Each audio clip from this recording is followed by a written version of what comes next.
isang sisidlang alabastro ng ungguwento na lubhang mahalaga. Ibig sabihin, mamahalin. Nagdala raw siya ng pabango na napakamahal. Sabi gano'n.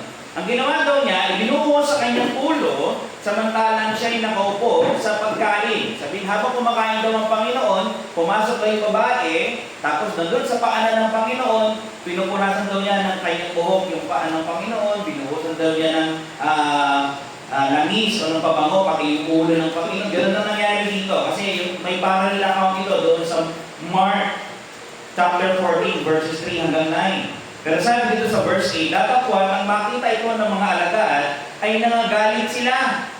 Ano yung nangagalit? Nagalit sila. Ano ba yan? Sabi gano'n. Sabi nila, ano ang layo ng pag-aaksayang ito? Nakita nila na yung kanilang ginawa na sila ay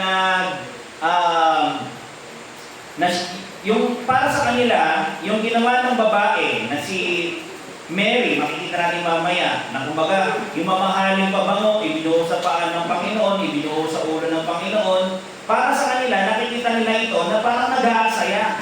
Kaya nagalit sila. Sabi nila, sapagkat ito ay maipagbibili sa malaking halaga. Kung ibibenta natin yan, mas malaki pa yung makikita natin. At maibibigay pa natin dun sa mga dukha. Parang maganda yung intention niya, no? Parang maganda tignan. Bakit? Parang pag inisip natin, ay, gusto nilang maibenta para mas maraming makinabang. Yun ang iniisip nila. Pero hindi totally. Sabi dito sa verse 10, datapwat ng mahalata ito ni Jesus ay sinabi sa kanila, bakit ninyo binabagabag ang babae? Sapagkat gumawa siya sa akin ng mabuting gawa. Sapagkat laging na nga sa inyo ang mga dukha, datapwat ako'y hindi laging nasa inyo. Aba, maigi pa yun. Iniisip niyo yung mga dukha, pero ako yung gawan ng mabuti ng babae ito. Hindi niyo man lang iniisip. Verse 12, sapagkat sa pagbubuhos niya ito ng unggungwento sa aking katawan ay ginawa niya ito upang ihanda ako sa aking paglilibing. Kumbaga, alam ng Panginoon ano yung dahilan bakit ginawa ni Mary yan. Yung pala, paghahanda daw ni Mary yan. Kumbaga, concern si Mary kung ano yung mga tinuro ng Panginoon, ano yung mangyayari sa kanya sa darating na panahon. Kasi alam natin, may sasakripisyo siya eh. Aware si Mary doon. Nakikinig siya mabuti doon sa mga tinuturo ng Panginoon sa Kristo. And then sabi niya, may blessing siyang binanggit dito sa babae. Kasi every time na babanggitin yung kwentong ito, palaging babanggitin ito about doon sa babae. Sabi ng Panginoon, katotohanan sinasabi ko sa inyo, saan man ipangaral ang ebangelyong ito sa buong sanlibutan, ay sasaysayin din ang ginawa ng babae ito sa pagkaalaala sa kanya. Imagine, yung act na ginawa ni Mary, will be a memorial sa kanya habang panahon. Kahit saan banggitin yung gospel na ito, mababanggit palagi yung pangalan ni Mary. And it will be a good one. Kasi maganda kapag yung pangalan natin nababanggit, no? Pero maganda yung setting dapat, no? Maganda yung scenario. Pangit naman kung binabanggit yung pangalan natin, pero yung setting o yung pagkakataon na binabanggit yung pangalan natin, masama. Di bali na sana. Huwag na sana mabanggit. Pero ito yung magandang pagkakataon na mabanggit yung kanyang pangalan kasi naipakita nito yung kanyang paglilingkod at pagmamahal sa Panginoon Kristo. Nabanggit ko kanina, meron itong parallel account. Kung gusto nyo basahin, siguro sa ibang pagkakataon na lang. Pero mamaya, susubukan kong ipag-connect lahat, okay? Itatry natin na tignan yung mga pieces ng mga parallel account. Doon sa Mark 14, verses 3 hanggang 9. Meron din sa John 12, verses 1 hanggang 8. Pero kapag binasa natin yung story, parang napaka-plain niya, no? Storya ito, this is a story of a woman na lumapit sa Panginoong Kristo at nagdala ng mamahaling regalo. Yung kanyang regalo ay isang pabango, perfume, mamahalin. Yung lagayan ng perfume na ito, sabi, alabaster box, okay, flask or jar. Nakalagay daw sa isang mamahalin na lalagyan. Mahal yung nakalagay, mahal din yung lalagyan. Ganyan ito. Nakita ito ng mga disciples, yung ginawa ng babae, para sa kanila, especially si Judas, para sa kanya, ito ay pag-aaksaya. Kumbaga, sayang naman yan. Kung binenta natin yan, tapos yung pera, bigili natin ng pagkain, pinamigay natin sa mahihirap, mas marami pa yung nakinabang. Yun ang sinasabi nila rito. Pero alam nyo, ginawa ng Panginoon, dinefend niya si Mary. Ipinagtanggol niya. Hindi pwede yan. Yung ginawa ng babaeng ito ay napakaganda kasi ito ay para sa akin. Pinapakita niya yung kanyang pagmamahal sa akin. By the way, ang title ng aking message ay A Surrender of the Most Valued Possession. Si Mary, yung pinakamahal na bagay para sa buhay sa kanya, sa buhay na meron siya. Meron siya yung pinakamahal na bagay eh. Alam niyo, pero yung pinakamahal na yun, nagawa niya ialay para sa Panginoon Kristo at this point in time. Kung magkakaroon ako ng tema dito, this is a display of love and devotion. Yung ginawa ni Mary, dinisplay niya, pinakita sa atin, paano ba mahalin ng Panginoon sa Kristo? Paano ba sambahin ng Panginoon sa Kristo? Paano ba parangalan ng Panginoon sa Kristo? Bigyan mo siya ng something very valuable sa buhay mo. Ialay mo yung pinakamahal sa buhay mo sa Kanya. Dinisplay ni Mary yan sa atin. Yun ang storya nito. Pero nakakatawa, dinefend ng Panginoon si Mary at the same time, nirebuke yung mga disciples and especially itong si Judas. Yan ang makikita natin dito. Tatlo yung bagay na makikita natin dito na gusto kong tingnan natin. First is the exaltedness of our Savior. The thoughtfulness of Mary. Yung inalay niya ito, hindi ito parang, ay, ano kaya ibibigay ko? Ay, pwede na yun. Hindi. Pinag-isipan niyang maigi ito. And then thirdly is the disinterestedness of Judas. Wala siyang pakialam na gawan ni Mary na magandang Panginoon. Hindi niya concern si Lord. Mas concern niya yung mahihirap. Mali. Maganda yun, maging concern tayo sa mahihirap. Pero sinaryo nito, ginawa ng mabuti ang Panginoong Kristo. Gusto mong i-cancel pa. Dapat hindi gano'n. Pero nakakatawa dito, tignan natin doon sa Matthew 6, yung pieces. Tignan natin ito, gusto ko natin ito in a detailed way. Sabi dito, it was said that the story happened in Bethany. Sabi doon sa verse 6, now when Jesus was in Bethany, yun yung lugar in the house of Simon the leper. Maganda ito kasi sa Mark nakalagay, in Bethany, the house of the Simon the leper. Alam niyo po ba, yung Bethany daw, papunta ng Jerusalem, halos lang daw ito, 3.2 kilometer.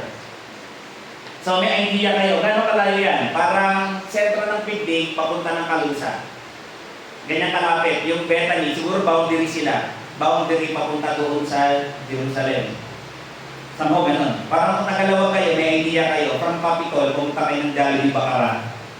From Bethany, nakarating ka na ng Jerusalem. Bakit ganun parang lapit? Kasi nga boundary. Most likely boundary yung kanilang area. Pero nakakatawa dito, ang Panginoong Kristo, ganito siya. Madalas siyang dumadalaw doon sa bahay ng mga disciples, lalo na kung ini-invite siya, pupunta siya. Dito, in-invite ang Panginoong Kristo ni Simon the leper at ipinaghanda siya. Ginawan siya ng supper dito.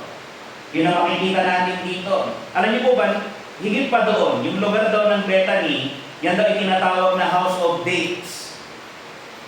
Hindi yung magkasamang lalaki at babae, House of dates, yung dessert, yung matamis. Kasi ang ibang tawag sa Bethany ay house of figs. F-I-G-S, figs, fig tree. Kasi daw sa Bethany daw, marami daw dyan na nag-aalaga ng olive trees, fig trees, palm trees, na kung saan galing daw dyan yung dates. Okay? Yung pinakain yung dates, yung galing abroad. Yan. Marami daw sa kanilang ganyan. Pero nonetheless, yung lugar na yan, very, known. Okay? Saka memorable yan, lalo na sa Panginoong Kristo. Kasi sa Mount Olives, sa Bethany din, nag-ascend ang Panginoong Kristo. Kaya very known yung lugar na yan, lalo na in relation sa Panginoong Kristo. Kung sa John 12, verses 12, nakalagay doon, took branches of palm trees. Di ba? Maraming palm trees dyan sa lugar na yan. Yung lugar ko ng Bethany, this is not a province. Okay? This is a town. Okay, hindi ito this is a town. Hindi ito province. Province of Ilocos Norte. Hindi ganun kalaki yung Bethany. Yung Bethany ay town, parang 50. Ganun ang dating niya. Pinakabig ko para at least may idea tayo. Sa tayo natin ngayon, kung aalamin natin, basta nasa kaya na yan, Bethany. Sabi dun sa nabasa ko, today the site is known as the Palestinian town of Al-Azariah, which translates to place of Lazarus in Arabic, located in the West Bank. Okay, somehow may idea tayo na saan banda itong lugar ng Bethany na ito. Pero saan sa exactly nagdoon? Kasi laki naman pastor kung Bethany parang big day. Saan sa big day? Nakalagay naman dito. Napaka-precise ng scripture, no? Saan siya tumuloy? Laki-laki ng Bethany. Nakalagay dyan, in the house of Simon the leper. Kumbaga, parang yung leper daw dito, parang naging ipilido niya Parang sino pupunta natin? Si Ferdinand. Kaming gano'n. Yung nag-aalaga ng baboy, parang gano'n. Nataga-dupitak, parang gano'n bro. O, kilala nila agad. So dito si Simon, parang alam nila. Saan tumuloy si Lord Jesus? Doon sa bahay ni Simon the leper. Alam nila agad yun. Kilala nila kung sino yung lalaki na yan. Kaya nakakatuwa dito, yung pinaka-exact na bahay kung sa tumuloy, nandun, alam natin, nakalagay sa Bible. Pero something na gusto kong isipin nyo dito, nakakatuwang pansinin, sabi daw, tumuloy ka sa bahay ni Simon the leper. Ano yun? May leper pa siya? Most likely, si Simon ay pinagaling ng Panginoon. He experienced healing from the Lord Jesus Christ. Pinagaling siya. Kaya nga dito, siguro pag pinansin natin story, maybe out of gratitude, sa sobrang saya niya, kasi nakauwi na siya ng bahay. Kasi alam niyo po ba, sa time ng Panginoong Kristo, kapag ikaw daw ay may ketong, hindi ka titira kasama yung mga tao, you will be outcast. Sa labas kayo titira. Kunwari, sa kalagayaman kayo, tapos may ketong kayo, doon kayo sa arko titira. Hindi kayo pwede pumunta doon sa community natin. Napakahirap magkaroon ng sakit na ketong ng time nila, walang gamot. Diba? Mahirap maging ketongin. Ang mga kasama nila at that time ni Simon, yung mga katulad niya rin na may ketong. Pero imagine kung may mga magulang ka, kung meron kang anak, meron kang kapatid, meron kang mga kamag-anak, hindi mo sila pwedeng makasalamuha. Pero ito, napakasaya ni Simon. Bakit? Gumaling na siya. Kaya nung nakauwi siya, alam nyo, ginawa niya, pinaganda niya ang Panginoon. Kung ano yung meron siya, pinapagamit din niya. Pag pinansin mo, para din pala siyang si Mary. Yes! Kung ano yung mga resources na meron sila ng mga mananampalataya, they were willing na i-lend para sa Panginoong Kristo. That's how much they love Christ. Handa nilang ibigay, handa silang magsakripisyo. Kaya dito, itong lalaking ito na pinagaling ng Panginoon, yun ang makikita natin dito, bagaman ito yung pagkakataon na nabanggit siya, alam niyo po, wala nang ibang account na pwede natin siyang makilala. Ito lang. Little is very known sa kanya. Most likely, Simon the leper, dati siyang may ketong, pero gumaling. Pero ngayon makikita natin, lingkod siya ng Panginoong Kristo, at kung ano yung meron siya, ay ipinapagamit niya na ngayon sa Panginoon. Siya ay naglilingkod na rin. Ito, nakakatuwa din yung generosity niya, no? Bakit? Kasi doon sa supper na prepare niya sa Panginoong Kristo, hindi lang naman si Lord Jesus yung in-invite mo Usually, kapag ini-invite ng Panginoong Kristo, kasama yung mga disciples, imagine, andun yung delegates niya, babalitan mo yon. Pero kay Simon, he's willing na gumastos para doon sa Panginoong Kristo and para doon sa mga disciples na kanyang kapatid. Mga kapatiran yan, kapwa niya mananampalataya, kapwa niya tagasunod sa Panginoong Kristo. Kaya nung naligtas si Simon, gumaling siya, naging mananampalataya siya at tagasunod ng Panginoong Kristo, andun yung kanyang pag-ibig sa Panginoon, nag-ibig sa mga tao na kasama ng Panginoon. Normal yun kapag kayo po ay naging mananampalataya, hindi lang si Kristo ang inyong tututunang mahalin, maging yung mga tao na nagmamahal sa Kanya. Very basic. Imposible yung mananampalataya daw siya, pero hindi niya minamahal yung mga kapwa niya mananampalataya. Hindi pwede. Dito, wala tayong makitang kumbaga, ano ba yung occasion yan? Hindi ko alam. Nabanggit ko kanina, most likely, baka parang Thanksgiving to ni Simon Doon sa experience siya ng kaligtasan, doon sa mga blessing na meron siya, and then willing siyang ipagamit yung mga bagay nito. Pero iniisip ko, more than doon sa thankfulness niya, maybe ito yung pagkakataon na gusto rin niyang magamit yung bahay niya, magamit yung kung ano yung meron siya, para maakay din yung mga tao sa pagkakilala sa Panginoong Kristo. Parang iniisip ko, katulad siya ni Matthew. Alam niyo po ba, nung naligtas si Matthew, alam niyo ginawa niya? Nagpahanda rin siya. He made a supper or a feast para sa Panginoong Kristo. Same way with Simon the leper. He made a supper para sa Panginoong Kristo. He made this event para yung mga tao ay makakilala sa Kanya. He made this opportunity para yung mga tao ay makakilala sa Kanya. Magkaroon ng dahilan yung mga tao para pumunta doon sa bahay niya. Ganyan ang kanyang ginawa. Katulad ni Matthew. Sabi nga doon sa Matthew 9:10, and it came to pass as Jesus sat at meat in the house. Sino mga visitor ni Matthew? Behold, many publicans and sinners came and sat down with him and his disciples. Imagine yung mga kaibigan ni Matthew, nadala niya sa Panginoong Kristo. Yung si Simon na ito, may kita rin natin sa ibang accounts doon sa John 12. Sabi doon, they made him a supper. John 12:2. Okay? Para daw sa kanya ito. Pero pag pinansin mo doon sa John 12, verses 1 hanggang 8, hindi binabanggit doon si Simon the leper.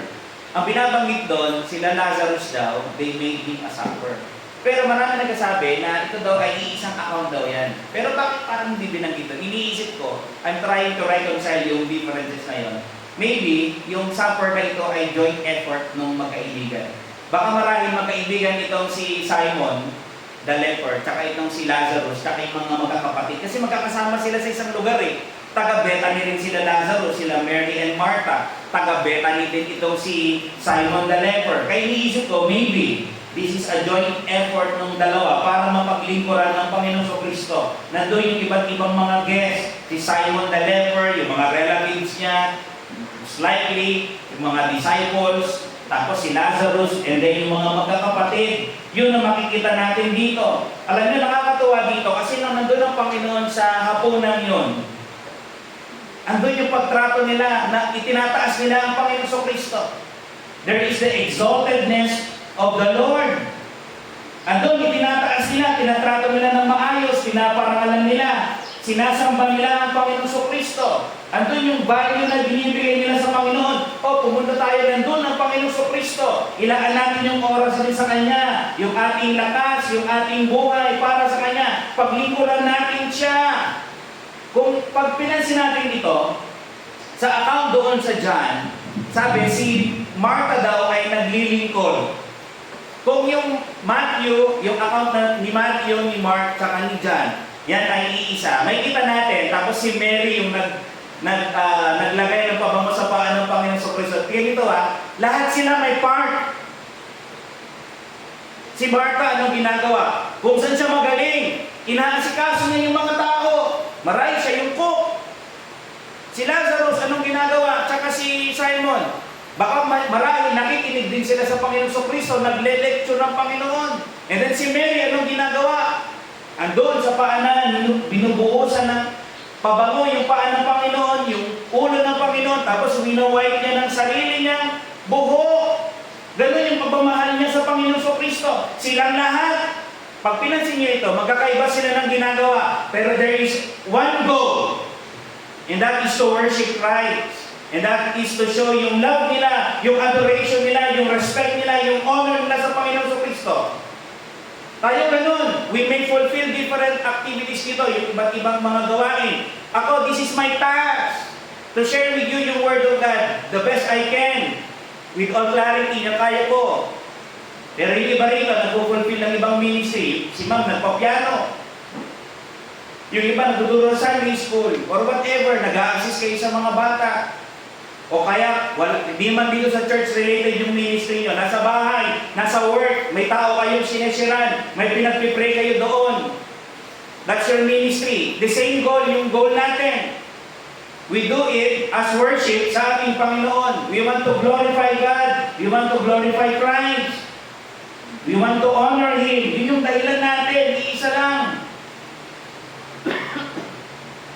Kaya dito, may kita natin, habang nandun yung supper, nag-prepare na yung iba, kumakain, nag-uusap-usap sila, yung iba nakikinig sa Panginoong Kristo, marahil nagle-lecture siya, o nagtuturo, di ko alam.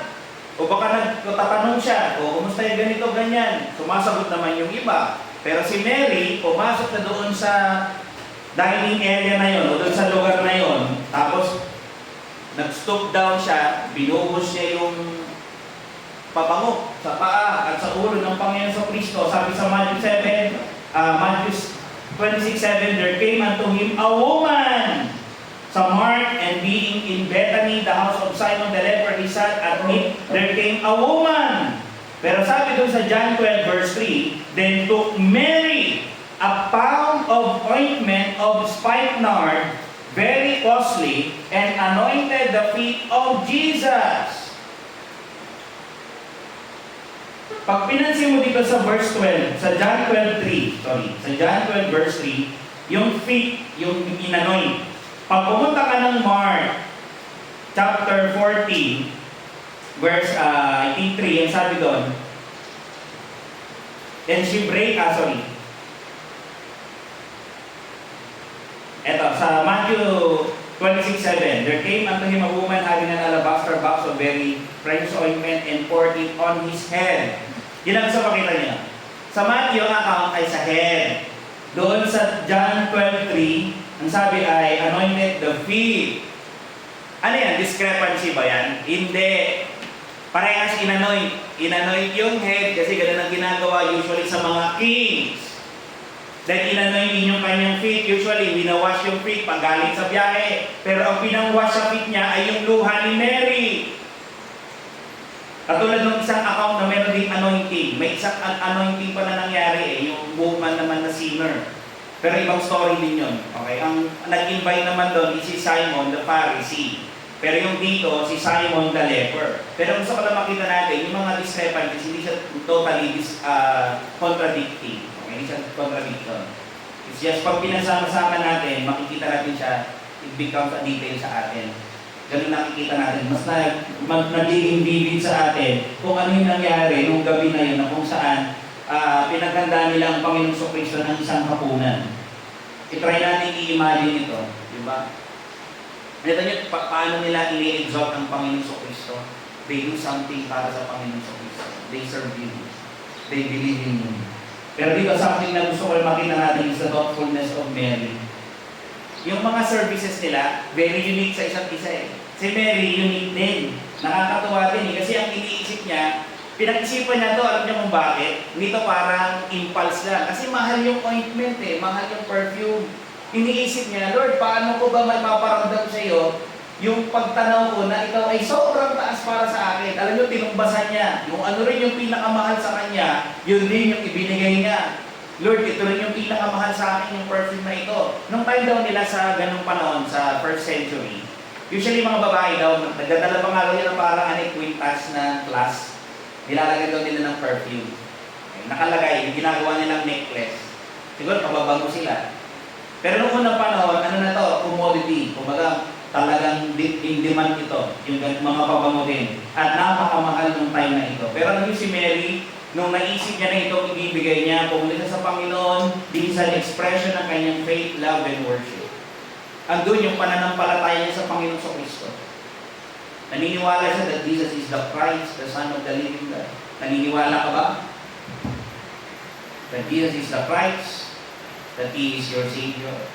Na dumating siya rito para baguhin ang buhay mo, dumating siya rito para tubusin ka sa mga kasalanan mo, para sa pamamagitan ng kanyang sakripisyo, ng kanyang dugo, ay mapatawad lahat ng kasalanan mo, magkaroon ka ng bagong buhay.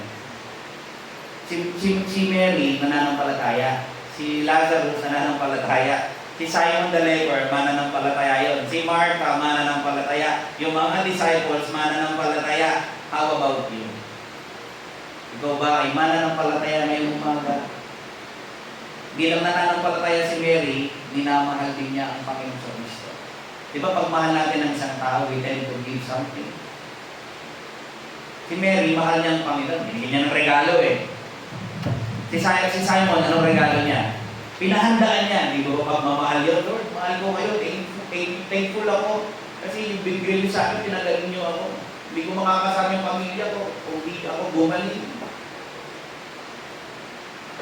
Imagine yung pagmamahal ni Mary, pagmamahal ng mga tao dito. Pero particularly, i-highlight natin si Mary, yung kanyang thoughtfulness, in-express niya by giving yung ointment na ito, pinakita niya kanyang faith, love, and worship. Imagine, nagbabaw siya doon sa baba ng Panginoon Kristo. Ano siya sa paanan? Diba? Alam niyo, nakakatawa dito makita, yung binigay ni Mary dito, nakalagay sa Matthew 26:7, very precious ointment. Sa Mark 14 verse 3, very precious. Sa John 12:3, ang sabi ay very costly. Anong very costly? Ang ibig sabihin ay valuable, mamahalin. Parang ano tayo, tingin tayo ng product, para pag bumibili kayo ng produkto, minsan ano tinatanong mo, magkano ba yan? Ilan bang timbang yan? Di ba usually gano'n? Ano yung packaging mo? Parang gano'n. Tignan natin ha. Ano yung bigat nito? sabi doon sa John 12:3, binigay yung net weight. Anong timbang? A pound. Alam niyo yung, matawag nito, yung sa measure. Diba may mga measurement tayo ng bigat? Kilo, grams, weight, parang ganon. Sabi dito, yung kanyang bigat daw ay a pound. Ano yung pound? Sa 1st century, itong sabi, the standard Roman pound, known as the libra, weighed approximately 322 to 329 grams. Magaan lang yung ointment. Ano ba yun? Anong bigat nun? 322 grams. Para madaling ma-imagine, tinignan ko yung bigat ng iPhone 17. Magkaroon ka ng dalawang iPhone 17, yun daw yung bigat ng pabango na yun. Hindi siya parang sobrang laki na hindi. Something lang siya na maliit kasi 322 to 329 grams lang yan eh. Magkano yan? Sabi niya ganoon. Yung cost daw nito nakalagay doon, sabi doon sa verse 5, for it had been sold for more than, sabi ni Judas, nung nag-react siya, ano ba yan? Nagagalit sila. Ba't pa sinayang yan? Kung ibinenta yan, kikita pa tayo yan. Mahal din yan eh. 300 pence. Sabi niya gano'n. Alam niyo 300 pence? Sa time natin, parang ano daw yan? $40. Okay? Parang gano'n. Or, sabi niya gano'n dito, may nabasa ako eh. Pero kung titignan daw natin yung value, kasi nagkakaroon na ng yung inflation, yung nag-iiba na yung value ng pera. Pero sa 1st century daw, kung tinignan daw natin yung value ng alabaster box na may perfume. Sabi doon sa nabasa ko, sabi rito, the perfume in the alabaster box, yung pure nard. Okay? Sabi, yung pinang-anoin sa Panginoon sa Kristo, was worth over 300 dinari. Ano yung 300 dinari? You're representing more than a full year's wage for a typical laborer in the 1st century. Yung halaga daw ng ointment, ng perfume, is more than a year daw na sahod ng ordinary na laborer. Ganun daw siya kamahal. Bro, lagpas 1 taon na sahod ng laborer. Sabi niya, grabe ang mahal. May nakita ko ditong price eh. The small fortune was considered extremely valuable. Sabi dun sa nakitang article, equivalent to tens of thousands of dollars in modern times. Roughly, kung ngayon daw, kung gusto malaman yung presyo, around $25,000 to $30,000. $25,000 to $30,000. Magkano yun? Mahal. Pero imagine yung pabango na yun, nandun sa alabaster box o yung flask, yung container niya. Sobrang mahal. Inopen niya, binuhos niya sa Panginoon, inanoint niya, Lord, this is how much I value you. This is how much I love you. This is how much I worship you. Lord, you own everything sa buhay ko. It doesn't matter yung price. I want to serve you in whatever way I can. Ito yung ayaw ibigay. Ano yung pinakakaya mong ipaglingkod sa Panginoon? To what kind of extent? Sa anong extent? Kung ibibigay natin sa presyo, hanggang magkano yung kaya mong ibigay? Hanggang magkano yung hanggang sa anong paraan na gusto kaya mong maglingkod na may katumbas na pera? To what extent? Hanggang sa anong point? Sa anong amount? Basta mapaglingkuran mo siya. Si Mary, ito yung price niya. This is the price ng kanyang worship, ng kanyang adoration sa Panginoon sa Kristo. Yung laman daw nito, yung ointment na binabanggit ko kanina, nakalagay dyan eh. Ang very clear yung scripture. Ang sabi, yung ointment daw is ointment of spikenard. Pag sinabing ointment, ang idea dyan is perfume daw yan, liquid form. Ointment, liquid. Ano yung spikenard? Yung spikenard, the nard, from which this perfume was made, is a plant of the East Indies with a small slender stalk and a heavy thick root. The best perfume is obtained from the root, though the stalk and fruit are used for the purpose. Galing daw sa halaman. Ang hirap nito i-produce, kaya ganun kamahal eh. Di ba yung law ng supply and demand, pag maraming supply, mababa ang presyo. So ito, mababa ang ano nito, supply. Kaya ang tendency, mataas ang presyo. Kaya just imagine, ito yung inalay ni Mary para doon sa Panginoong Kristo. Alam niyo ba yung ointment na daw na ito? Nabasa ko eh. Usually, ito daw yung ginagamit kapag inaanoint daw yung mga kings. Kaya very picturesque eh. Imagine si Mary, inanoint niya ang Panginoong Kristo. Kumbaga, ang daming multiple meaning ito eh. Makikita natin, ito yung price ng kanyang love and worship sa Panginoong Kristo.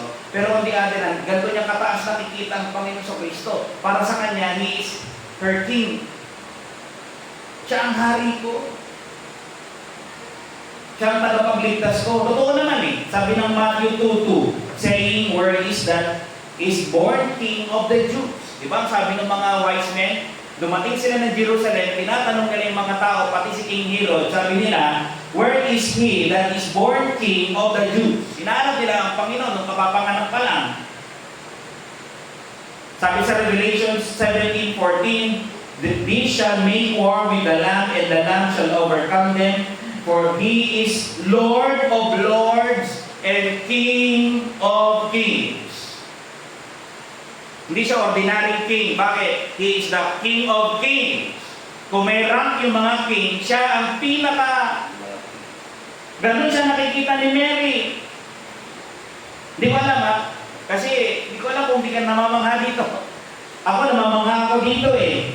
Napaka-detailed. Pati yung spikenard na yan, nakalagay doon sa jar, yung liquid form, tapos yung ingredient niyan, galing doon. Talagang produkto, di ba? Pag bibili kayo ng produkto, tinignan mo saan gawa ito, ano yung mga ingredients nito. Ilan yung net weight, saan nakalagay, anong packaging. Ito daw nakalagay sa alabaster box or flask. Marketing, you know? Usually daw, yung nabasa mo, ano ba yung alabaster box na yan, or flask or jar na yan? Sabi sa nabasa ko, they were typically jars or flasks known as the alabastron, crafted from soft, white stone that resembled marble. So may idea na kayo. Para siyang container na made of marble na nakalagay dun sa loob yung liquid form na na-extract galing doon sa plant ng spikenard na sobrang mahal, ang hirap niyang i-produce. May nabasa pa ako, sabi doon sa isang article, an alabaster box in ancient times was costly. Teka lang, ano ba ang mahal dyan? Parehas! Kahit yung flask, mahal, made from marble. In ancient times was costly, often sealed. Jar made of wine, translucent, gypsum or calcite, designed to preserve valuable perfumes and oils. These vessels, often imported from Egypt and used throughout the Near East, symbolizes wealth and status. Dito sa mo, may idea ka rin eh. Na ano, sino ba sila Mary, sila Lazarus, saka sila Martha, na usually kapag nakarating ang Panginoon sa Bethany, sa kanila siya tumutuloy. Sila ay mga tao na may kaya. Imagine mayroong kaya, si Mary may possession siyang ganong kamahal. Mahal na yung alabaster box, yung flask, yung jar. Mahal din yung ointment. Kanina kung ito, sabi doon, ini-import pa yung materials. Grabe. Inalay niya natin sa Panginoon. Yes! May nabasa ang account eh. Ang sabi ko sa ibang account, breakdown. Okay. Pero not necessary na binasa kasi baka matusok pa ang Panginoon eh. Baka ang nangyari lang dito, tinanggal na yung takip. And then sa kanya binubuhos. Not necessary na break na binasa niya. Paano babasahin niya? Tutupikin mo konti, hindi pwedeng ano. Most likely ay inopen yung seal para ma-release yung content niya. Pero grabe, hanggang yung self-denial niya. Diba sabi ng Panginoon, kung susunod ka sa akin, you must deny yourself. Sabi niya gano'n.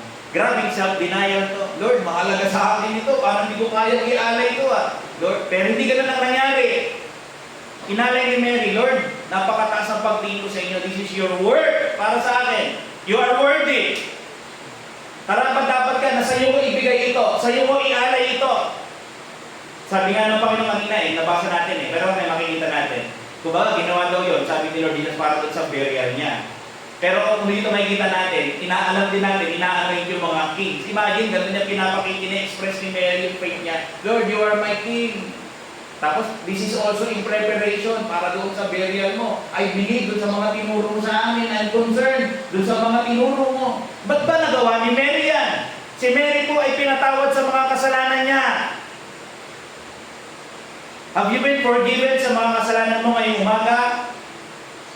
Kung napatawad ka, ano yung bagay na hindi mo kayang ibigay sa Panginoon Kristo? Kaya nagawa ito ni Mary kasi ganun kataas yung pagtingin niya. Nakikilala niya ang Panginoon Kristo. I believe, kung kilala niyo ang Panginoon Kristo, kaya mo to.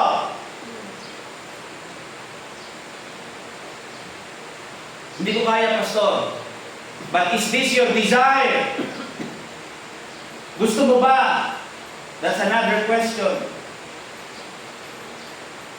Pero ito yung kamanghamangang bagay dun sa tao na pinatawad yung kasalanan nila. Totoo silang yumuko sa Panginoon, minamahal nila ang Panginoon, sinasama nila ang Panginoon. Talagang gagamitin nila kung ano yung meron sila. Si Mary, andun yung idea na isipin niyo, wealthy siya. May kayamanan din taglay itong si Mary at tandaan niya ibigay sa Panginoon Kristo. Nalala ko yung kanta eh. Nalala niyo yung ano, I gave my life for thee. Sabi ko may part doon na, sabi ko ni Lord Jesus, and I have brought to thee, down from my home above, salvation full and free, my pardon and my love, I bring, rich gifts to thee. And then nagtanong siya, what hast thou brought to me? Yun yung message ng song. Dinala ko na sa ito forgiveness, salvation and free, pardon, love, rich gifts. Pero ikaw, anong dinala mo para sa akin? That's a question para sa atin. Anong dala mo ngayon para sa Kanya? May our hearts be convicted. Ano bang dala mo? Ano bang iniaalay mo ngayong umaga sa Kanya?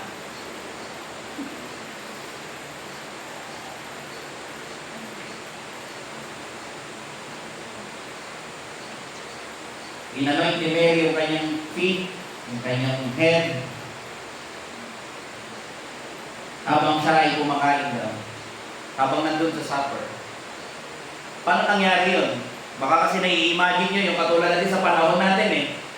Pag kumakain tayo, nakaupo, tapos may mesa. Yung paa natin nasa loob ng mesa. Di ba? Ganon? Ano yun? Si Mary papasok dun sa ilalim, tapos iaano niya, tapos agad ganyan mo makukuktara na magigtoy na eh. Hindi ganun ang senaryo sa East. Pag kumakain sila, naka-recline. Ganito, parang nakasandal na ganyan, yung paa natin sa likod. Kaya si Mary, pagpasok nila sa kwarto, pumunta rin sa likod. Tinignan siya ng Panginoong Kristo, inaanoint yung kanyang paa. Pinahapos ng kanyang buhok. Tapos yung ulo niya rin, nilagyan ng langis.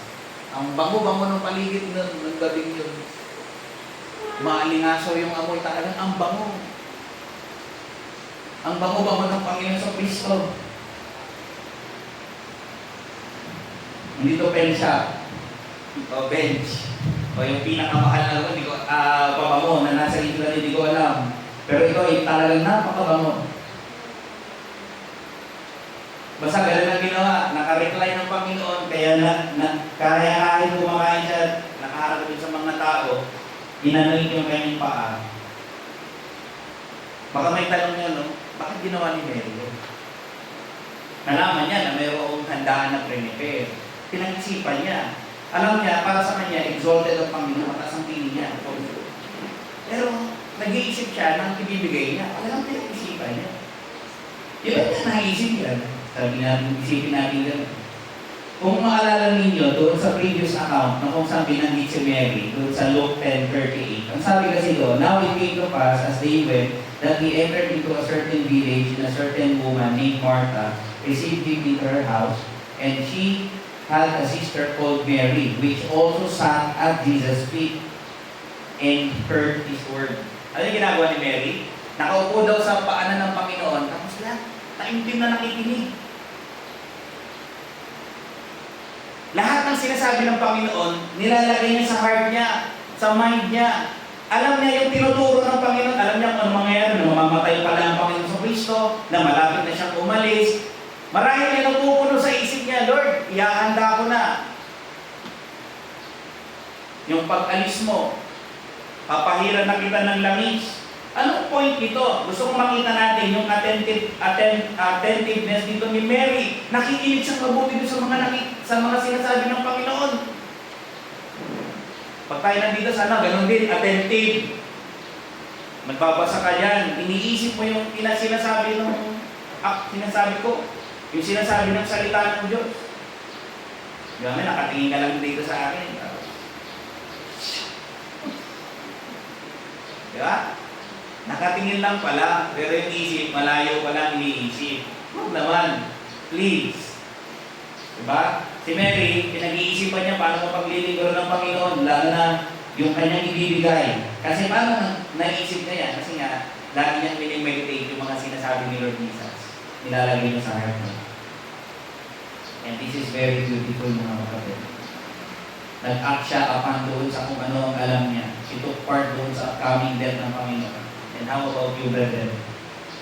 Mga kaibigan namin umaga, how about you? Nakikinig ka bang mabuti? Are you acting kung ano yung mga narinig mo? Kung ano yung narinig nyo dito, gawin ninyo. Sabi ng James 1:22, be doers of the word and not hearers only. So what's the point of coming here and listening if you're not doing it at all? Diba useless? Sabi nga doon sa verse, deceiving your own selves. Niloloko mo na lang yung sarili mo. Pumunta ka, makinig ka, and then pag uwi mo, apply it sa buhay mo. Kasi nandun yung blessing sa mga sumusunod. Sabi ng Matthew 7:24, therefore whosoever heareth these sayings of mine and doeth them, I will liken him unto a wise man which built his house upon the rock, and the rain descended, and the floods came, and the winds blew and beat upon that house, and it fell not, for it was founded upon the rock. Gusto mo ng secured na buhay? Then obey lahat ng sinabi ng Panginoon sa Kristo. Ginawa natin ito ni Mary. Pero alam niyo yung ending, yung mga disciples, andun yung kanilang negative reaction. Ano ba yan? Sayang yan? Sabi nila gano'n. Nagalit sila doon kay Mary. Inisip nila, sayang lang yan. Alam niyo, minsan ang tao gano'n. Pag may ginawa kayo para sa Panginoon, iisipin nila, mahal-mahal yan, binigay mo lang doon, sayang yan. Sa kanila, yung mga disciples, ginudge na si Mary na nagsasayang. Pero sa harapan ng Panginoon sa Kristo, tingnan nyo ito, ang ganda. Bakit? Sa harapan ng Panginoon sa Kristo, hindi raw yung pagkasayang. Bakit? That's her personal way of worship sa Panginoon sa Kristo. Kaya on the other hand, ba't mo pakikialaman yung binibigay ng iba para sa Panginoon sa Kristo? Eh, pera naman nila yon. Kung ano yung kaya mo, yun ang gawin mo para sa Kanya. Yung iba, kaya nilang gawin ito eh. Ano ba yan? Bakit ka nag-donate doon ng L300 kila pastor? Dapat, jeep na lang. Diba? O sige, bawiin ko na. Palitan ko na lang ng bus. O di, may iki. At sabi ba natin, ano ba yan? Dapat di na siya nagbigay ng ganun. Nagbigay ko siya ng L300. Meron na ano doon, may van na doon. E di sana pinamigay na lang natin yung pinamigay sa mahihirap. Wrong! Diba? Bakit? Yun yung way of worship niya. Nilalagay lang Diyos sa puso niya yun. For the benefit ng marami. Bakit? Kailangan bang lagi na gawin natin? Tumulong lagi dun sa mahihirap? Di ba marami tayong dapat gawin?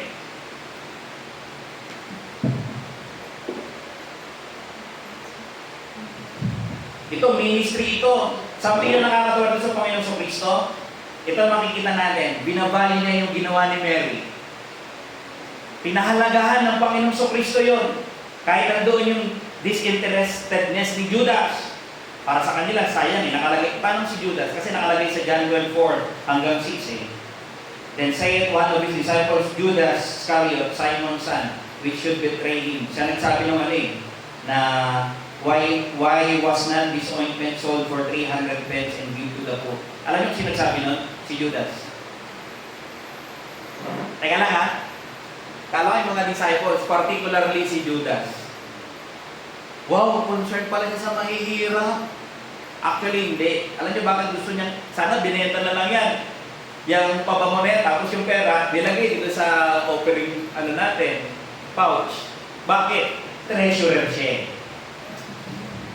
Alam niyo bakit gusto niya perahin? Kukupitan niya. Kasi magnanakaw siya. And that's wrong. Diba? May learn mga kapatid na kung ano man yung meron tayo, honor the Lord with our substance and with all the first fruits of all our increase. So shall our barns be filled with plenty in thy, and our presses shall burst out with new wine. Si Mary, ino-honor niya ang Panginoon kung ano yung meron siya. Sana ganun din tayo mga kapatid. And lastly dito, makikita natin yung ending ng Matthew 26:10 hanggang 13. The Lord Jesus defended Mary. Yung ginawa ni Mary, dinefend ng Panginoon yun. And at the same time, pronounce niya yung blessing. Na na sa lahat ng pagkakataon, every time babanggitin yung kwento na ito, Mary will always be remembered as someone na ganito yung mataas ang pagtingin sa Panginoon, malalim yung pag-ibig niya sa Panginoon, andun yung pagsamba niya sa Panginoon, andun yung pag-aalay niya ng mamahalin sa Panginoon. Ito yung palaging maaalala about kay Mary. Let me end with few things as our lesson. Mga kapatid, let us come to Christ and offer the best gifts. Ngayong umaga. Yung most valuable possessions na meron tayo. It could be a material possession. Ano yung pinakamahal sa akin? Ano yung gusto ng Panginoon na ialay mo para sa Kanya? Ibigay mo para sa Kanya. Hindi ito laging pera. Okay? It could be your heart. Minsan yun naman ang binabayan ng mga tao. Diba? Sarili nila. Maybe ang gusto ng Diyos ay isuko mo yung sarili mo sa Kanya. Magkaroon siya ng full control and possession sa iyo. Maybe your job, your life, I don't know. Ikaw ang nakakalam. Speak to Christ. Pasabi mo siya, Lord, kung gusto mong ialay mo sa iyo ngayong umaga. Ang sarili ko, Lord, naalay mo ngayon sa iyo. Kung gusto niya, sumunod ka sa Kanya. Sundin mo yung kalooban niya, hindi yung kalooban mo. Kung nandun kayo nung gabing yun, anong gagawin mo kaya? Sila Lazaro, sila Martha, may part na sila. Kayo, anong gagawin niyo? If you will be, kung sakali lang, nandun kayo ng gabing yun, ano kaya ang part ninyo? Tipin niyo. Ay, i-adopti, mga na. Dinner eh. Aglabayan, saan ito mamidwa? Mamidlo? There's nothing wrong sa pagkain. Pero ano yung gusto mong, ano yung heart mo para sa Kanya? Na gusto mong i-alay mo ang tayo. Para malan natin siya ngayong umaga, paglingkuran natin siya. And kung may mga hindi pa rin mananampalataya, if you're not a believer yet ngayong umaga, it's my prayer and desire na maging mananampalataya. Sabi dun sa John 20 verses 30, and many other signs truly did Jesus in the presence of his disciples, which are not written in this book. But these are written that he might believe that Jesus is the Christ, the Son of God. Ano yun? Yung Book of John. Bakit sinulat yung Book of John? Ang intention ni John is to convince yung mga nagbabasa ng Book of John na si Jesus Christ is the Son of God, that He is God in human flesh. Na ikaw, nire-require ka niya, tinatawag ka niya, kinocommand ka niya, na yung life mo, isisuko mo sa Kanya at manampalataya ka sa Kanya. Yun ang utos niya. Enough, kahit na yung Book of John, enough para i-convince ka na eh. Pero how much mo, binigyan pa kayo ng 66 books. Pangalawa, let us show our love, adoration and worship sa Panginoon sa Kristo. Alam niyo, huwag yung pansinin yung sabihin ng iba. Kung ano yung mga ginagawa mo sa Panginoon sa Kristo na paglilingkod, kung ano man yung extent na kaya mong gawin para sa Kanya, at pinuputsyahan ng iba, tinatawanan ka ng iba, at iniisip nila parang mali naman yan, sobra naman na yan, parang uto-uto, sayang naman yan, huwag mong isipin mo. Kung yun ang gusto ng Panginoon na gawin mo para sa Kanya, siya ang maghahatol sa iyo, hindi ako. Kung yan ang gusto niyang paraan ng paglilingkod mo sa Kanya, then why not? Nalala ko ulit yung kanta rito eh. Sabi to the regions beyond, to the hardest places it holds me to go, never thinking of comfort or ease. The world may pronounce me a dreamer, a fool. Enough if the master I please. Diba? Ganun eh. Minsan isipin nila eh. Para kayo mang. Pero okay lang. As long as napiplease ng Panginoon sa Kristo. Mary was obedient. And lastly, mag-ingat tayo. Baka magaya tayo kay Judas. Yung mga kapatid dito, we have different ways na kaya natin gawin para sa Panginoon sa Kristo. Hindi mo pwedeng i-compare sarili mo, ay, ano ba yan? Hindi ko kaya yun, pero nag-aaksaya siya eh. Huwag ganun mga kapatid. Okay? Let's be careful na tiniligan natin yung paglilingkod ng iba. Let's i-criticize natin yun. Diba? Mahirap pag ganun yung ginagawa natin eh. Kasi ang Panginoon sa Kristo yung ating tagapaghatol. Yun yung ginawa ng Panginoon dito, pinagtanggol niya si Mary. Natuwa ang Panginoon dun sa gift ni Mary. Na-appreciate niya yung effort ni Mary. Na-appreciate niya yung self-denial ni Mary. Na-appreciate niya yung love ni Mary sa kanya. Na-appreciate niya yung worship ni Mary, adoration sa kanya. Yun ang gawin natin. Let's come to our Savior today and offer to Him an ointment so expensive. Let us anoint His head, His feet, and wipe it and dry it with our hair and our tears. Let us appreciate His love and forgiveness of our sins. Like Mary, let us display our love and devotion to Him today. Is He worthy? Let us bow our heads and pray. Lord, we thank you sa araw ng ito. We praise and honor you sa inyong pong lahat ng kapurihan, and we pray, Lord, na maitimok sa puso namin ang inyong mga salita at aral ninyo. Umaga. Mga aming dalangin sa pangalan ng Panginoon Kristo. Amen. Sige po, tayo tayong lahat, and let us have our closing hymn. Patayin ka na ba?